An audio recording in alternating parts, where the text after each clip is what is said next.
A man saves a woman from a snake bite in the wilderness only to discover she's the heir to a fortune and now refuses to leave his side. The venom is spreading fast. You have to stay with me.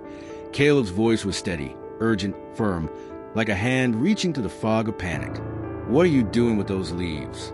Am I going to die? Lynn gasped, her breath short and sharp, eyes wide with terror as pain shot up her leg like fire licking through her veins. Caleb did not answer immediately. His hands moved with practiced precision, crushing the dark green leaves between his fingers until they bled a pungent, earthy sap. He pressed them against a puncture wound just above her ankle, where the snake had struck with terrifying speed only minutes earlier. This will help slow the venom, he said. I need you to keep your eyes on me. Do not pass out. Lynn clenched her fist into the soft dirt, biting back a scream as the herbal paste began to burn into her skin. Her heart was pounding, so hard it drowned out the sound of the forest around them. Her mind reeled with disbelief. This was supposed to be just another solo trek, another weekend of challenging herself, clearing her head, escaping the high-rising prison of her life back in Portland. She had researched the trail, prepared meticulously, but nothing in her guides or gear had prepared her for this. A venomous snake bite, miles away from civilization without cell service, and now being treated by a stranger who had appeared from the trees like some spirit of the woods. Caleb looked up at her, dark brows drawn together. His eyes were intense, but not unkind, lined by sun and time. Breathe. You're going to be all right, he said, reaching into the small leather satchel slung across his chest. He pulled out a small vial of a dark liquid, uncorked it, and offered it to her. Drink this. It is bitter, but it will help. Lynn hesitated, then took it with trembling hands. The taste was as vile as he promised, like bark and metal and something ancient, but she forced it down. She had no choice. Her leg was swelling fast, the pain mounting, and the world was starting to spin at the edges. Who are you? She managed, her voice a rasp. Caleb Walker, he replied without looking at her, already gathering more herbs from a nearby bush. I live out here, off-grid. You were lucky I was nearby. I was hiking. Her words slurred, her head lolled to one side. No, Caleb said sharply, moving back to her side. He tapped her cheek gently. Lynn, right? That is your name? Yes, I saw it on the tag inside your pack. Lynn, stay with me. She blinked, forcing her eyes open. You went through my stuff? To find your name. I am not a thief. His tone was dry, practical. Now hold still. I need to make a small incision. Lynn's breath hitched. Wait, what? No knives. It is either this or the venom keeps spreading, Caleb said. He was already pulling a small sterilized blade from his bag. Just a shallow cut. I need to relieve the pressure and drain what I can. You will be all right. She whimpered as the blade touched her skin, but she did not pull away. Her hand dug into the earth, fingernails scraping bark and dirt. I hate this, she murmured. I know, Caleb said, but you are doing great. The minutes dragged on like hours. Caleb worked with focused efficiency, applying pressure, changing out the herbal paste, wrapping her leg with rough cloth that smelled like pine and smoke. He was calm, deliberate. His presence anchored her, kept her from slipping completely into the darkness that was pulling at the edges of her vision. When the worst of it had passed, Caleb sat back on his heels and wiped the sweat from his brow. We need to get you somewhere safe. My cabin is about a mile from here. I will carry you. You don't have to, Lynn started, but she could barely lift her head. I do, he said simply, lifting her with surprising gentleness. Her head rested against his shoulder, the warmth of him oddly comforting. The forest blurred past in a haze of green and golden pain as they moved through the trees. Lynn fought to stay conscious. The rhythm of Caleb's steps was steady, like a heartbeat. She listened to it, focused on it, let it guide her away from the panic and into a strange sense of trust. Somewhere deep in the woods, a hawk cried overhead. The wind whispered through the treetops. And in Caleb's arms, Lynn closed her eyes, not in surrender, but in fragile hope that maybe, just maybe, she would live through this day. The cabin appeared like a mirage through the trees, a modest wooden structure tucked against a rise in the land, half camouflaged by ferns and shadows. Caleb pushed the door open with his shoulder and carried Lynn inside, her weight light but urgent in his arms. He laid her gently on a cot layered with ruffled blankets, then moved with practiced speed. No time for comfort, only survival. There was no electricity, no hum of machines. The only sound was the crackling of the fire he stoked in the stone hearth and Lynn's ragged breaths. He crushed dried herbs in a mortar, added them to a pot of boiling water over the fire, the smell rising sharp, medicinal, bitter.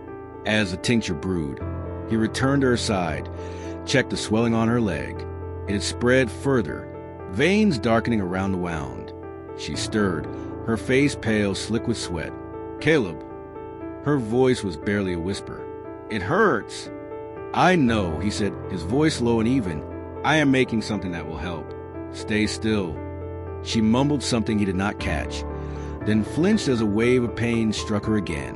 He reached for the cooled herbal paste and gently replaced the dressing on her wound. His touch was careful, deliberate, but the sight of her suffering clenched something deep in his chest. As the minutes crawled by, Lynn drifted in and out of consciousness. She mumbled fragments, incoherent thoughts and half-buried memories. Caleb leaned in closer, trying to understand. "My father," she murmured. "He'll lose it if I die here." Caleb's brow furrowed. "Your father? He'll send helicopters. He always overreacts." He paused, studying her face. She looked like someone who had lived in comfort. Her clothes high quality, her skin soft despite the dirt and sweat. That single sentence painted a picture. A rich girl, likely from the city, rebelling against a life too controlled. She had probably come here for adventure, to feel alive, and now she was paying the price. Still, he said nothing. Assumptions were dangerous. He just needed to keep her alive. The potion was ready. Caleb returned with a steaming cup of the foul-smelling liquid, lifted her head, and coaxed it to her lips. "Drink. I know it tastes bad, but it will help flush the toxins." She obeyed weakly, coughing as it burned down her throat. The hours that followed blurred together. Caleb sat beside her, changing her bandage, wiping her forehead, listening to the hiss of the wind outside and the ticking beat of her life slowly slipping from danger. Or so he thought. Near mid-breathing change, it was shallow, slower. "Lynn," he called softly. "Lynn, open your eyes." No response. "Hey, look at me," he said louder this time, panic creeping into his voice. "Come on, you're not done yet." She let out a rattling exhale, and then, nothing. "Damn it!" Caleb snapped into motion, yanking back the blanket and placing his ear near her chest. No breath. Her pulse was faint, almost gone. He started CPR without hesitation, compressions, breaths, compressions. His hands pressed against her sternum with precision born from training and desperation. "Come on, you're not going to die in my cabin, do you hear me?" he growled through gritted teeth. Another breath, more compressions. Sweat ran down his neck. The firelight flickered wildly, casting shadows across the cabin walls, as if the forest itself were holding its breath. "Lynn," he shouted, "breathe." Her body jolted, and then she gasped, eyes snapping open wide in shock and fear. She choked on air, her hands flailing until he caught them gently. "Easy, easy. You're back," he said, his voice breaking slightly. "You're safe." She stared at him, terrified, confused. I couldn't. Everything went dark," she whispered. "You stopped breathing," Caleb said, "but I got you back." Her eyes welled with tears, and she turned her face away, ashamed, vulnerable. "I thought I was strong." "You are," he said softly. "You just faced something bigger than strength." He sat beside her, watching as her breathing steadied, her chest rising and falling in a fragile rhythm. Her pulse was still weak, but it was there, alive, present. Outside, the wind shifted and the night grew quieter. Inside, beside the fire, two strangers sat in silence, one barely clinging to life, the other guarding it like a fragile flame. Sunlight spilled to the small window of the cabin, casting golden streaks across the rough wooden floor. The scent of herbs and with smoke lingered in the air, mingling with the gentle crackle of a dying fire. Lynn stirred beneath the blankets, her eyes fluttering open to a world that felt strangely unfamiliar and entirely real. For a moment, she did not remember where she was. Then, the pain in her leg returned, dull but present, anchoring her to the truth. She pushed herself up slightly, wincing, and looked around. The room was sparse but warm, shelves lined with jars of dried leaves and roots, tools neatly arranged, books stacked haphazardly in a corner. It was primitive, yet somehow comforting. Her gaze fell on Caleb, who was sitting silently at a table near the hearth, grinding something in a mortar, his brow furrowed in quiet concentration. "You saved me," she said, her voice raspy. He looked up, calm but alert. "You scared me," he replied. "But yes, you made it." Lynn blinked, studying him. "How long have I been out?" 2 days. Fever broke last night. You're healing well considering." She sank back into the pillows, trying to process everything. "I can't believe I'm still alive, and that you use leaves and roots to do it." Caleb gave a small nod. Nature gives us what we need if we know how to look. There was something steadying about him, his quiet, grounded energy. Lynn watched him move, his gestures deliberate, methodical. He was unlike anyone she had ever met. In her world, everything was rushed, optimized, scheduled. Caleb operated in a rhythm entirely his own. Over the next few days, Caleb tended to her gently but without fuss. He made herbal teas that helped her sleep, soups from forage greens and wild mushrooms, and poultices that soothed the swelling in her leg. Lynn, still too weak to walk far, spent her hours watching the forest outside the window, listening to the wind, and talking to Caleb when he would allow it. He was not talkative by nature, but slowly, cautiously, he opened up. She learned he had been a military medic, army. He had seen things in war that never left him, the kind of wounds that lived deep in the soul. After losing a fellow soldier, a close friend, in a roadside bombing, Caleb had walked away from everything: city, family, noise. He bought a plot of land near the forest and built the cabin himself. "I came out here to forget," he said once, "but I stayed to remember differently."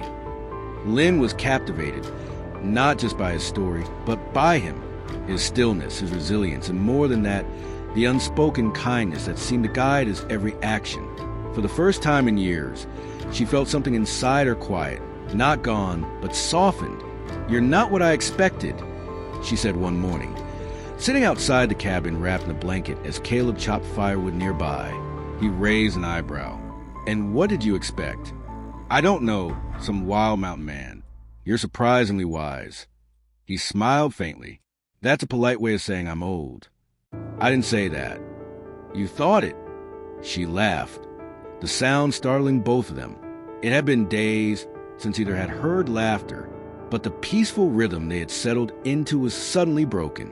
One late afternoon, Lynn was alone in the cabin, dozing lightly, when a sound pulled her from sleep, a heavy rustling, leaves cracking, something large moving through the brush just beyond the clearing. She sat up, heart racing, and moved slowly to the window. A black bear. It was enormous, lumbering along the edge of the trees. Sniffing the air, it moved with slow curiosity, head swaying. Lynn's breath caught. The bear was coming closer, too close. She backed away, stumbling over a stool and falling hard. The crash startled the bear. It paused, ears up. Lynn scrambled for the door but froze, paralyzed with fear. Just then, Caleb appeared at the edge of the clearing, returning with a bundle of firewood slung over his shoulder. He saw the bear, dropped the wood. His posture shifted immediately, calm, authoritative. "Stay inside," he said to Lynn, his voice low and commanding. She nodded, ducking behind the doorframe. Peeking through a crack, Caleb moved slowly to the fire pit and grabbed a tin pan. With measured movements, he banged it against a metal pot, creating a loud clatter. He did not shout, he did not run, just firm, rhythmic noise. The bear hesitated, then turned, lumbering back into the woods. The trees swallowed it whole. Only when the clearing was empty did Caleb lower the pan. He looked toward the cabin. saw Lynn's pale face peeking out, and gave a single nod. Later, when she could breathe again, she said, "You weren't even scared." "I was," he admitted. "I just know how to be scared without letting it decide what happens next." She watched him in silence, feeling the way her heart still pounded, and wondered how it was possible for a stranger to make her feel safer than anyone ever had. The days that followed settled into a quiet, almost sacred rhythm. Lynn stayed, not because she had to. She could walk now, the swelling in her leg nearly gone, but because something within her was beginning to change. For the first time in years, she felt still, grounded, as though each breath she took in the woods was, at first, he looked surprised. "Teach you what?" "How to survive like you do," she said. "How to know which leaf heals and which one kills. How to live without needing everything else." He nodded once. "All right." Each morning, they ventured a little farther from the cabin. Caleb taught her how to recognize the subtle differences between poisonous and medicinal plants, how to follow animal tracks, how to listen for the language of the woods, the crunch of a deer's hoof, the warning call of a crow, the silence before a storm. Lynn absorbed it all, her mind sharp, her heart open. There was no pretense between them, no distractions. She did not care that her hair was tangled or her hands were dirty. Caleb did not ask about her past, and she did not volunteer it. They existed in a present moment that felt more real than any boardroom or luxury apartment ever had. One afternoon, they returned to the cabin after foraging. Caleb was carrying a small basket of roots and mushrooms, explaining how the soil composition affected the potency of different herbs.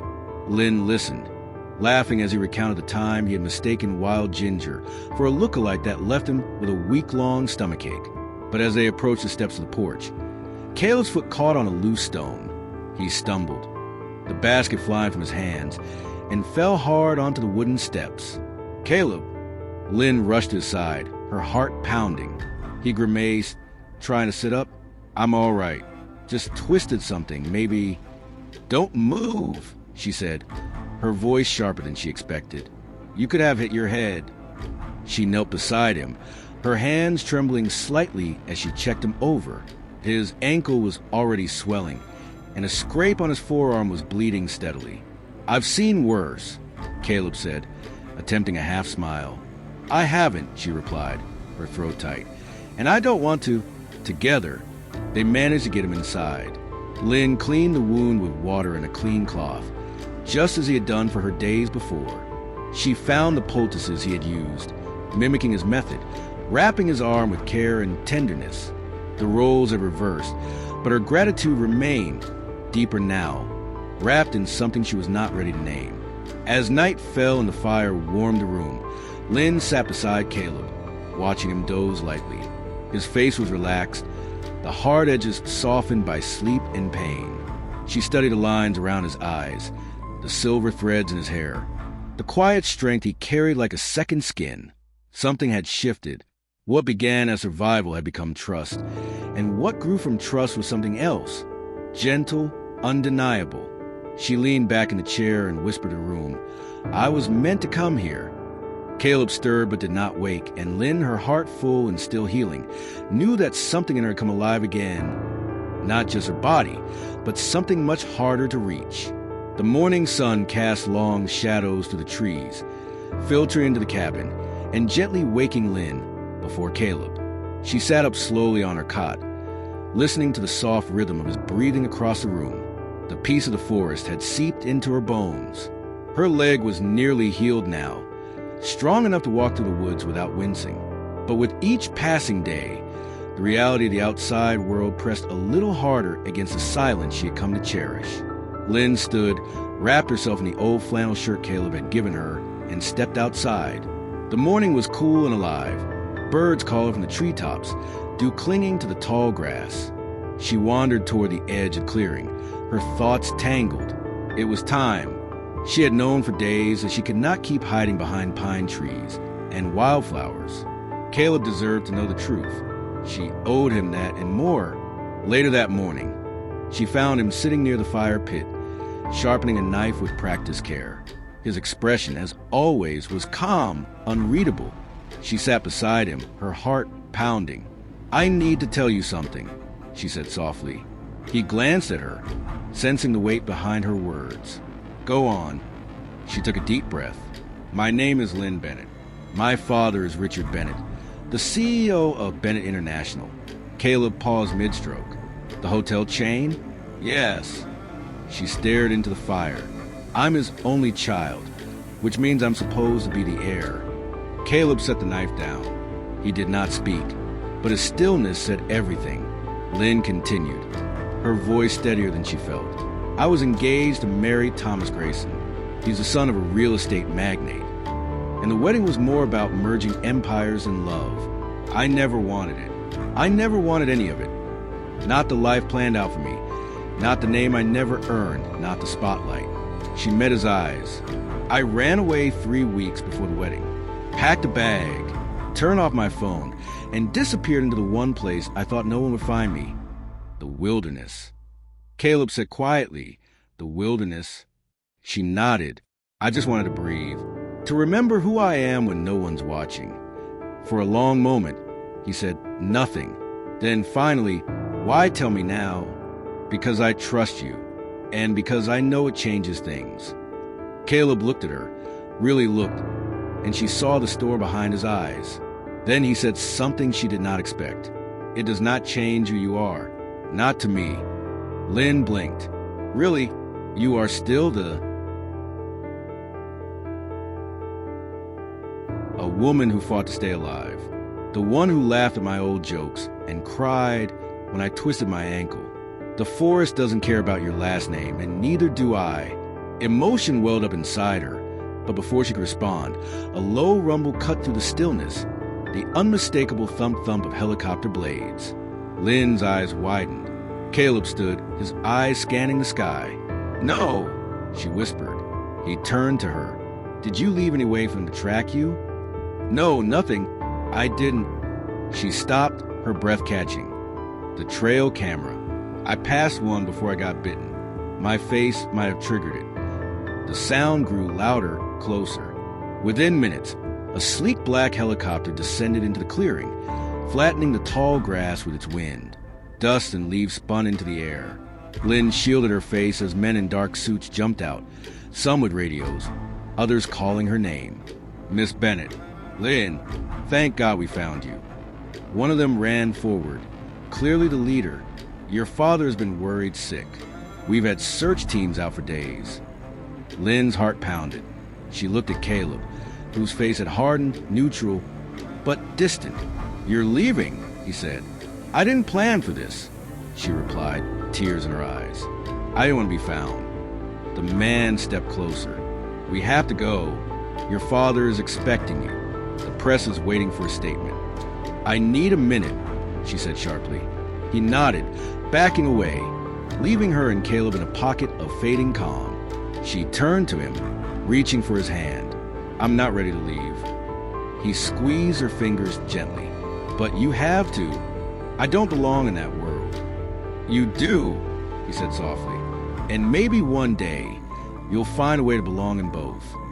Her voice cracked. What if I don't want both? Caleb's eyes held hers. Then you decide what matters most. But you should go for now, not because you're running, but because you're choosing. Tears slipped down her cheeks. Will you wait for me? I don't go many places, he said with a faint smile. You know where to find me. As the helicopter lifted off, Lynn looked down at the cabin, the forest, at Caleb standing still in the clearing. She pressed a hand to the window, watching him shrink beneath the rising machine. Part of her heart stayed behind with him.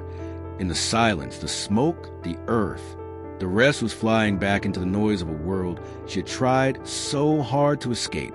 The city felt like another planet the moment Lynn stepped out of the helicopter onto the rooftop helipad of Bennett International headquarters. The world rushed at her. Flashing cameras, a security team, staff members in crisp suits, and the distant hum of traffic below. She blinked beneath the bright sky, her skin still smelling faintly of pine and smoke. The noise, the pace, the sheer weight of it all made her stomach twist. She was escorted into the penthouse suite where her father lay in a hospital bed, temporarily moved to the office for comfort and familiarity. Richard Bennett looked smaller than she remembered, A man diminished not only by illness, but by years of shouldering an empire. Lynn, his voice cracked with emotion, "You came back." She sat beside him, taking his hand gently. "I had to. You had the world in chaos." He chuckled raspily. "Disappearing like that, you made headlines across the globe." "I know," she said softly, "but I had to disappear to find myself." He looked at her, really looked, as if seeing her anew. "I need you to take over, Lynn. I built this company for you. Everything, every deal, every late night, every sacrifice, was so you would never have to struggle." She swallowed. "Dad, I know what this company means to you.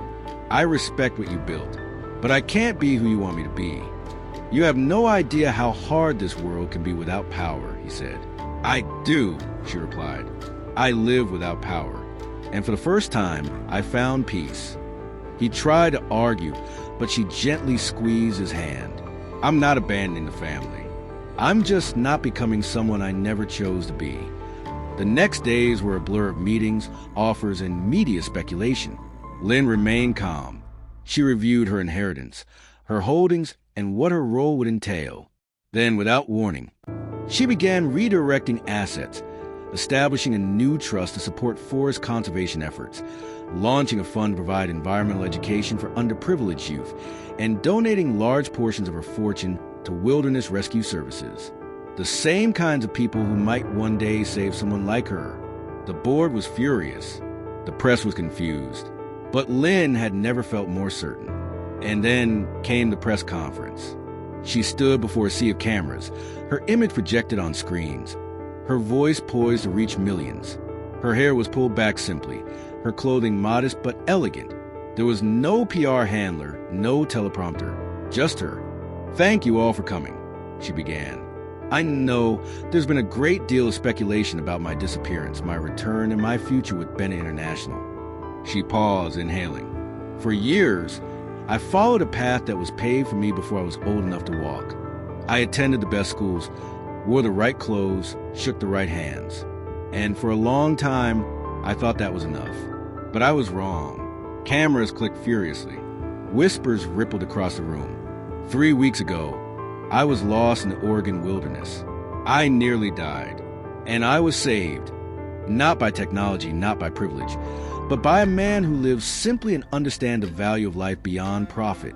He reminded me that we are not measured by what we own, but by what we protect. Her voice grew stronger. "I am stepping down from any executive position within Bennett International. I will not lead the company. I will not inherit the throne I never wanted. Instead, I am choosing to dedicate my life to something I believe in, protecting the natural world that saved mine." Reporters gasped. Some stood, others fired questions. Lynn held up a hand. "I have redirected a significant portion of my inheritance into a foundation committed to preserving forests, educating the next generation, and funding wilderness rescue operations. I will not return to the boardroom. My future lies elsewhere, closer to the earth and closer to the person I have finally become." There was silence. For the first time, perhaps in her entire life, Lynn was not trying to meet anyone's expectations. She was simply telling the truth. After the conference, as the chaos continued to unfold behind her, she stepped into a quiet hallway away from the cameras. She leaned against the wall and closed her eyes. She thought of Caleb. She thought of the firelight dancing on the cabin walls, the scent of herbs, the sound of his voice, and the stillness. She had made her choice, and now it was time to go home. The forest greeted her like an old friend. The scent of damp moss, the whisper of wind threading to the towering pines, the uneven crunch of earth beneath her boots. It all rushed back to Lynn like breath after holding it for too long. Her backpack was light, but her heart was heavier than ever, full of anticipation, full of hope. She did not send word ahead. She wanted to return the way she had first arrived. Unexpectedly, authentically, the trail was familiar now, though the terrain still challenged her. She moved carefully, using the landmarks Caleb had once pointed out. The leaning cedar, the forked rock, the fallen log shaped like a bridge.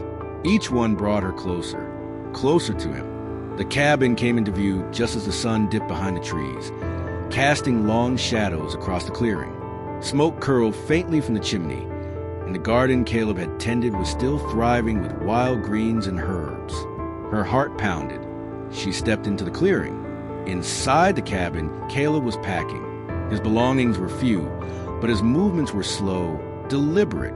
He paused now and then, looking around the room as if trying to memorize it. Even though it was a place he had built with his own hands, the silence had grown too loud since Lynn left. Every time he looked toward the path leading away from the cabin, he half expected her to appear, but she never did. Until now, a soft knock echoed on the wooden door. Caleb froze, staring at it, disbelieving. For a moment, he thought it might have been an illusion born of longing, but then another knock came, stronger this time, more certain. Caleb crossed the room and pulled the door open. There she stood, cheeks flushed, eyes bright with emotion, the same flannel shirt tied around her waist, her hair tousled by the wind. Lynn didn't wait for him to speak. She stepped forward and threw her arms around him, burying her face in his chest. Caleb staggered slightly but caught her, his arms wrapping tightly around her, as if they had been waiting for this moment all along. She whispered into his shirt, her voice trembling, "You saved my life, but you also gave me a reason to live." Caleb held her tighter. He did not ask why she had come back. He didn't need to. When she finally pulled back, her hand still resting on his chest, she looked up into his eyes. "I thought I needed to run away from my life to find peace. But I learned something I needed to choose. I chose this. I chose you." He searched her face, reading every word in her expression, every truth in her silence. Then finally he said, "I was about to leave." Her brows knit. "Why?" "Because I thought I had lost something I never truly had. I couldn't stay here with ghosts." She reached up and touched his cheek gently. "Well, I'm not a ghost." "No," he said, his voice thick with emotion. "You are the most real thing that has ever walked into my life." She smiled through the tears welling in her eyes. "Then let's stop walking away from each other." He nodded slowly, then stepped aside, holding the door open wide. Lynn entered, shedding the weight of the world at the threshold, stepping into the warm glow of the fire and the stillness of the life she had chosen. Not as a visitor this time, but as someone who had come home. That night, under the stars and beside the fire, they sat side by side in silence. No plans, no promises, just presence. And for the first time in both their lives, that was more than enough. Months passed, and the forest changed with the seasons. The crispness of fall turned the leaves into a cascade of amber and gold. Snow came softly after that, blanketing the trees and silencing the world in white. Spring returned with wildflowers bursting from the thawed ground. And with it came something even more extraordinary. Hope. Hope reborn not just in nature, but in the life Caleb and Lynn had built together. They did not return to the world as it was. Instead, they invited the world to come to them. It began with an idea. Simple, clear, rooted in purpose. A center where people could learn to navigate the wilderness safely, to respect the power and healing of nature, and to find peace far from concrete and noise. Caleb had the knowledge. Lynn had the resources. Together, they built something that was neither hers nor his, but entirely theirs. The Wild Haven Institute, set in the same clearing where Caleb's old cabin once stood, now expanded and strengthened, became a sanctuary for those seeking to reconnect with the natural world. They offered workshops on herbal medicine, survival skills, and environmental stewardship. Rescue teams were trained there, using Caleb's methods and Lynn's funding, to prepare for emergencies in the deep woods. Guests came from all walks of life. Hikers, students, even corporate executives burned out from a world that moved too fast. Word spread, not through marketing or media blitzes, but through stories shared by those who had come to the forest and left changed. People spoke of the man who could name every tree by its leaves, who carried quiet wisdom in his silence, and of the woman with fire in her heart, who walked away from a billion-dollar empire not in rebellion, but in pursuit of something more sacred, truth. Their love was not flashy. It was not loud or extravagant. It was seen in the way they moved together, in the way Lynn laughed more freely now, in the way Caleb's eyes softened when he looked at her. It was heard in the echo of their shared footsteps on the trails, in the warmth of their laughter around a fire with volunteers, in the stillness of morning where neither had to speak to feel understood. Visitors often asked, "Is it true, the story about how you two met?" Lynn would smile. "I almost died." Caleb would add dryly, "She was a terrible patient." And they would both laugh. The kind of laughter that comes only from having lived through something worth remembering. Together, they taught others not just how to survive, but how to live fully, simply. In the evenings, when the work was done and the sky turned shades of lavender and rose, Lynn and Caleb would walk the trail behind their home, hand in hand, their fingers interlaced like the roots of the trees around them, separate but always connected. On one such evening, they reached their favorite spot, a rise overlooking the valley, where the last light of the day touched the treetops like gold. Lynn leaned her head on Caleb's shoulder. "Do you think we'll ever go back to the city?" she asked. He nodded. He was quiet for a moment, then said, "Maybe one day if we need to, but not because we're running from anything." She smiled. "We're not running anymore." "No," he agreed. "We're right where we belong." They stood in silence, watching as the sun dipped behind the mountains, its final rays bathing the forest in a warm amber glow. Birds called to each other in the distance. A gentle breeze stirred the leaves, and for that moment, the world stood still. Lynn turned to Caleb, her eyes reflecting the sky. "You once told me I was lucky you were nearby." "I remember. I think I was lucky for a lot more than that." He reached for her hand, squeezing it gently. "So was I." And there, in the heart of the forest that had once brought them together through danger and chance, Lynn and Caleb stood side by side. Two souls who had wandered, survived, and found something greater than either had ever imagined. Not just love, but home. Sometimes the most unexpected journeys lead us to exactly where we are meant to be. In the silence of the forest, amidst danger and solitude, Lynn and Caleb found not only survival but purpose, peace, and love. Their story is a reminder that healing can come from the wildest places, and that when we dare to live truthfully, we often find something far more beautiful than what we were running from.